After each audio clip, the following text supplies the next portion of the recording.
Understanding the new COVID-19 mRNA vaccines from Moderna and Pfizer. Brought to you by the Aging and Brain Health Alliance at Rutgers University, Newark, and the Department of Pathology, Immunology, and Laboratory Medicine at Rutgers, New Jersey Medical School. Hi, my name is Alicia Codrington. I am a Ph.D. candidate in Infection, Immunity, and Inflammation track at Rutgers School of Graduate Studies. And I'm also a member of New Life Now Church. And more recently, we've been studying COVID-19 patients' blood samples and really looking at their innate immune cells, as well as some of their adaptive immune cells, identifying some of the function and the dysfunction that is occurring in these COVID-19 patients. Black and African Americans are 4 times more likely to be hospitalized and 3 times more likely to die of COVID-19 than white and non-Hispanic populations. And this is predominantly due to pre-existing conditions such as heart disease, diabetes, and other conditions that compromises the immune system. Unfortunately, on April 5th of 2020, I lost my Aunt Caslin, to COVID-19. She was a registered nurse and also she was diabetic. Within a few weeks, I returned to our labs to begin COVID-19 research. Even though there are still some unknowns regarding this virus, researchers such as myself are working really hard to learn as much as we can about this virus. There are no absolutes, but I'm excited, very excited about the fact that we have some vaccines that are out, such as the Pfizer vaccine and the Moderna vaccination. And I have received my 2nd dose of the Moderna vaccine. We can reduce the spread of this virus and possibly eliminate it, but only if we all take the vaccine. I am grateful to God now that we have a vaccine that can help us become immune against this virus. Like all of you, I too am looking forward to returning to living our lives again without masks and social distancing. This presentation will answer 9 key questions. They are: 1. What is a mRNA vaccine? 2. How do we know the vaccine works? 3. Will a mRNA vaccine alter my DNA? 4. Has it been tested in African Americans? 5. Are there bad side effects? 6. Can these vaccines make me sick with COVID-19? 7. If I previously had COVID-19, do I still need a vaccine? 8. Should I and my family get vaccinated? And finally, 9. After I get the vaccine, what next? Let's start with the first question. What is a mRNA vaccine? First, some key definitions. DNA is the master blueprint for our body. It is deep inside each cell in our body, protective inside a nucleus. mRNA stands for messenger RNA, and that's the message that is sent from DNA to the biological factories in our cells, telling them how to build things. So DNA is the blueprint for our body, and mRNA is the message that DNA sends to tell a biological factory what to do. Let's watch a movie now to learn a bit more about how DNA and mRNA have led us to a new generation of vaccines. Developing vaccines is usually a very lengthy process, taking on average 8 years to get approval. But since a few years, we have the ability to create mRNA vaccines, which are developed much faster. So how do these vaccines work? Are they safe? And how do they compare to traditional ones? But first, you must understand how the immune system works. When a virus enters your body, it will attach itself to one of your cells and inject its DNA or RNA into it. This is like a blueprint for your cells, containing instructions on what the cell has to make. So in this case, the virus's RNA will tell your cell to make more copies of the same virus. They become virus factories, pumping out new copies of the virus that can infect even more cells.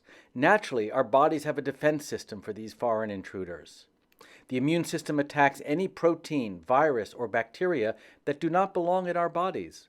But it takes a few days for it to learn how to attack the intruder. Meanwhile, the virus factories are running non-stop, quickly replicating the virus and spreading it in your body. In other words, you start experiencing symptoms of whatever has infected you. After a few days, however, your immune system has figured out how to attack the virus, and it will start to produce antibodies. These attach themselves to the virus, preventing them from infecting more cells and maturing them for destruction. As you can see, the immune system is remarkable, but it also slow to mount an attack. That's the reason why we get sick in the first place. So to give it a helping hand, we developed vaccines. The main idea is to train your immune system to recognize and fight off an infection before it has occurred. Almost like showing your immune system a mugshot of the virus and saying, if you see it, kill it. There are various types of vaccines, but let's take a look at mRNA vaccines, the new kid on the block. mRNA, to understand how they work, let's take the COVID-19 pandemic as an example. You might have seen pictures of the virus with its distinctive spikes. These spikes allow the virus to attach to specific cells in your body and infect them. Now here's the key idea for the COVID-19 vaccine. What if we could train our immune system to recognize these spikes by having our body produce them? To do that, researchers took the virus's blueprint, its RNA, and isolated the part responsible for producing the spikes. Armed with this blueprint, they created mRNA, or messenger RNA. This is a special form of RNA that can enter your cells and give them instructions. In this case, the RNA contains instructions to build the spikes of the coronavirus. Not the virus itself, just the spikes.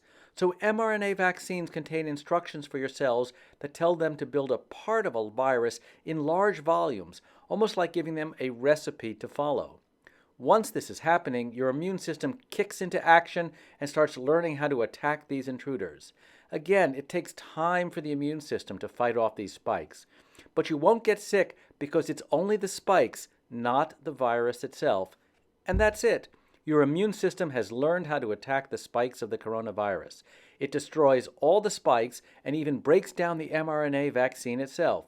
The only thing left in your body are special B cells, or memory cells, that can linger around for months or years until the same virus infects you again. When that happens, the B cell can produce the correct antibodies right away, preventing the virus from spreading and making you sick.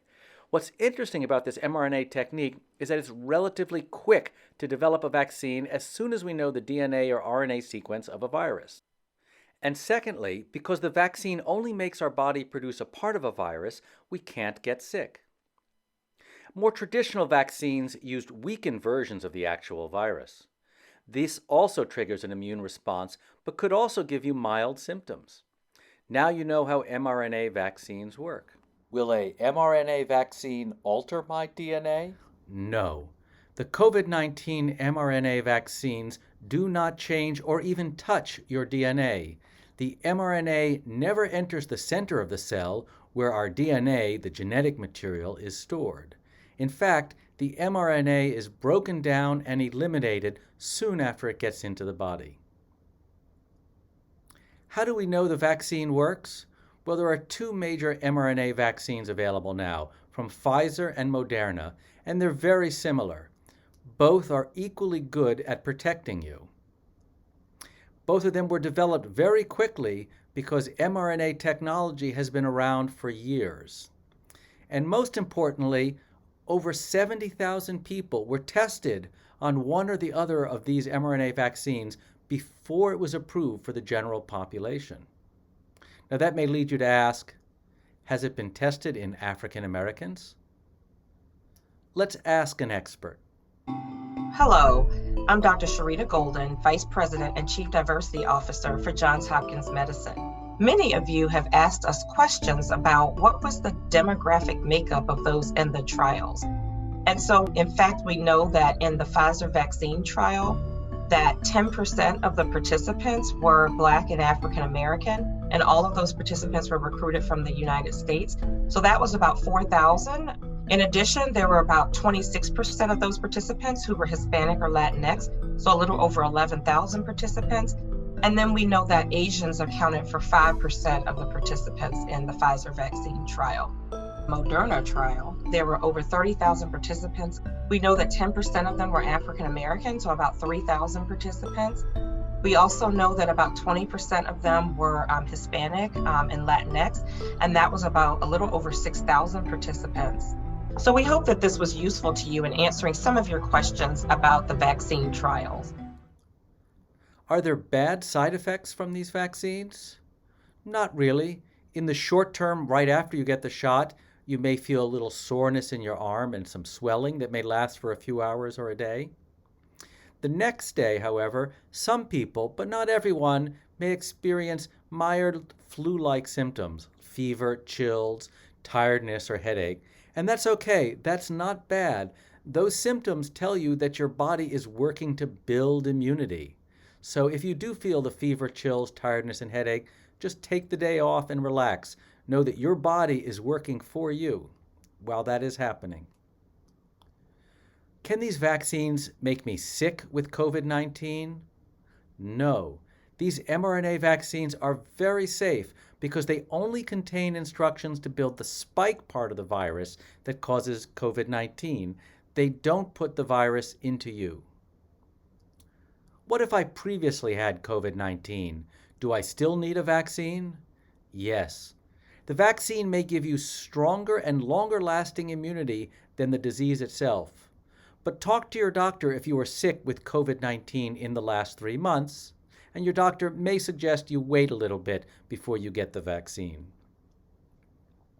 The key question, should I and my family get vaccinated? Absolutely yes. Everyone should get vaccinated. But first, it's important that we vaccinate the most at-risk people. Those are people who are older than 65, have other health conditions such as obesity, hypertension, and diabetes, or people who work in healthcare or other critical jobs that involve working closely with other people. And finally, after I get the vaccine, what next? Well, most important is to keep practicing the 3 W's. Wear a face covering, watch your distance, and wash your hands.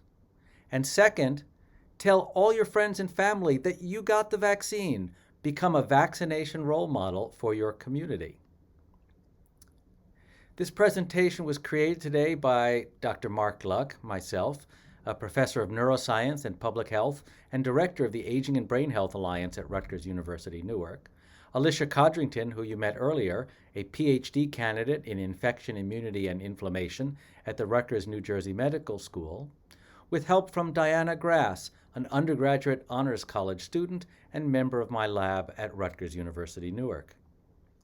If you'd like more information, contact the Aging and Brain Health Alliance at Rutgers University, Newark, first by visiting our website, www.brainhealth.rutgers.edu, or call and leave us a message, a voicemail, at 973-353-3673.